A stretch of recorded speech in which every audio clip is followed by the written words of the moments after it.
မဲဒီလာလာကူပေးတာလေးကတော့မစိုးဘူးဆိုမှလည်းဒီဘက်မှာလည်းနာရီရှိနေတဲ့စိုးစီပါပိုင်းတော့ပြတ်သွားသေးတယ် Fabulous Aman ရဲ့ထူချန်နေကတော့ finally ခုလဲလဲလာမှာအပွိုင်းကိုမထပ်မေးနေပြီဗျနော် trucking short frame movement နောက်မှာဒါတယ် reset ကြောက်ပိုင်းနေတာတခုမှာ Nazara ဒီတာတယ်ကိုလိုချင်နေတော့မဲ့ Ruby offense ကမတန်းပြတ်တယ်တာတယ်ကလည်းနာရီအနေနဲ့တော့ retreat မရှိပေမဲ့စိုးစီပါမှုတ်ထုတ်ပြီးယူသွားသလိုကိုထပ်သုံးပြီး record တစ်ချက်မှာအသက်ပါပျောက်သွားမလားအပွိုင်းဖုံးမပျောက်အောင်ဆိုပေမဲ့လည်းနော် show ကန်ရဲ့လက်ချက်နဲ့တော့ပြတ်ပါတယ်ဘီကိုပြစ်လိုက်တဲ့ပုံပဲဆိုတော့လည်း Don Round Game Stand နေနဲ့ထပ်ထိန် Hero Kid 3 စီးနဲ့စထားတဲ့ BDR Vitality 4 မိနစ်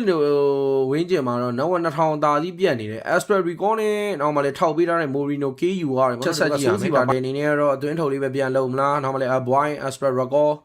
နာလေးကနေတော့ဖြတ်သွားရနေပဲနောက်မှ Fame အခြေအနေကြီး Ruby Offense ပေးမလို့တော့ချောင်းနေခဲ့တဲ့ Shogun ဘသူလမ်းပြီးတော့ဖမ်းမှာလဲဟာလီကိုပဲထိမ့်မှာလား Nazaraတစ်ဖက်ကခြုံလေးနဲ့မှာပုံနေတယ် Ruby Offense 2 man Don Round Game Purify နေပါနေနောက်မှာ goal way တွန်းထုတ်ရှိသမျှစပယ်လင်းနဲ့ခလုတ်အကုန်နှိပ်ပြီးတော့ပြေးတာ Aboy နေနဲ့တော့ golden hour ထဲမှာတော့ချုပ်ခံလိုက်ရတယ်နောက်မှာ Brody Aman နေနဲ့လည်းပြန်ဘက်ဝါခွင့်ရခဲ့တယ် Cross Strike ထပ်ပေးထားတယ်နောက်မှာ ODTZ တကောင်လေးတော့3ယောက်ကြားထဲမှာညှက်တက်ထားရတယ် Double K ပဲ Fail နဲ့တူတတ်တယ်တွေပါပြန်လုတ်ခွင့်ရသွားပြီဗျ Hero K နေနဲ့တော့နှစ်ကောင်သေးတာနော်တတ်တယ်မထပ်ပေးရမယ်ပုံပဲနော်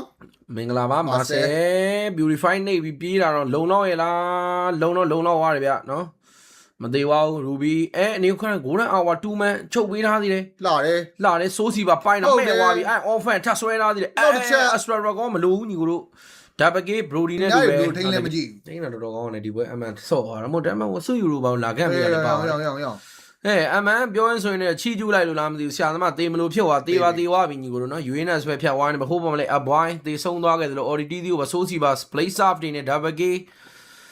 ယူထားရတယ်ပဲနော်နာယန်အနေနဲ့ Triple K ပတ်ထက်လိုချင်တယ်ဆိုမဲ့လည်းမာဆယ်ကြီးကတော့တော်တော်ကြီးတောင်းနေနေတာတခုမှတော့လွတ်ပေးထားတယ်ဗောနော်ဆိုတော့ Rebel လေးတော့စားမွားဘူးဆရာသမားပဲ BD ကတော့အောက်လန်း second ကြီးလေလန်း second ကြီးမာဆယ်ဘိုင်းမသိဘူးနော်ဒါတော့နောက်တစ်ချက် memory ဘဟိုစနဲ့ sorry တွေးတတ်တာကြီးကိုလည်းကြည့်လိုက်အောင်လို့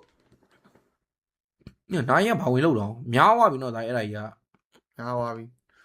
တီးလားမသိဘလိစာအိုးကောင်းတာရောင်ကြီးဒါကတလန်းတော့ပေးရမှာပဲဒါရင်နော်ဒီဘက်က Brody ကတက်ပြစ်နေပြီညီကိုတို့ Elgo 3 Iron Offense ရဲ့ Don Round Game Record တန်းသေးတော့ No Purify တန်းသေးတာ Purify မရှိဘူးလေဒါရင်ခင်းကျူးတွေကလို့ဆော့ပါလားလို့ဆရာကြီးရဲ့နာယန်ရဲ့တိုက်နာယန်ကမင်းတဆောက်ကန်းတော့ရောလုံရလေမနိုင်ဘူးဟောမနိုင်ဘူးလားဟိုကောင်မနိုင်ဘူးလားမင်းမေးဦးမယ်အေးလာသားကြီးရော့ in bad chat I often ရော့နောက်တစ်ချက်အပေါ်မှာဟောင်းဒါဆိုတော့တေးတယ်ဟျောင်းရေး even ခွေသားနဲ့ပြစ်သွားနာရေကွာတကယ်ကောင်းတယ်နော်ကျွန်တော်တို့တွေ Annie လွတ်သွားသေးတယ်နောက်မှာ Candy Skill က Double K ယူနိုင်နေနေတော့ပြန်သေးသွားတယ်အော်ဒါပေမဲ့ Brody ရဲ့ပြစ်ချက်နဲ့ OD လည်းသေးသွားတယ်နောက်ကောင်လေးနဲ့ကောင်းလို့မရတော့ညီကိုတို့ကျူရှင်းနဲ့ Uranus မနိုင်ဘူးမရတော့ညီကိုတို့နော်အဲ့မှာ Hero K ပါထပ်ယူနေနေတာတန်းအန်လိုက်ပါတော့ GG BDR Game 3မှာတော့ထပ်မံနိုင်ရရှိထားတဲ့2-1ဆိုရရလနဲ့တော့နော်ရှေ့ကရှုံးထားသမျှရှုံးကျွေးတွေတော့ပြန်ဆက်ခဲ့ပြီပဲဖြစ်ပါတယ်ကဲလာပါ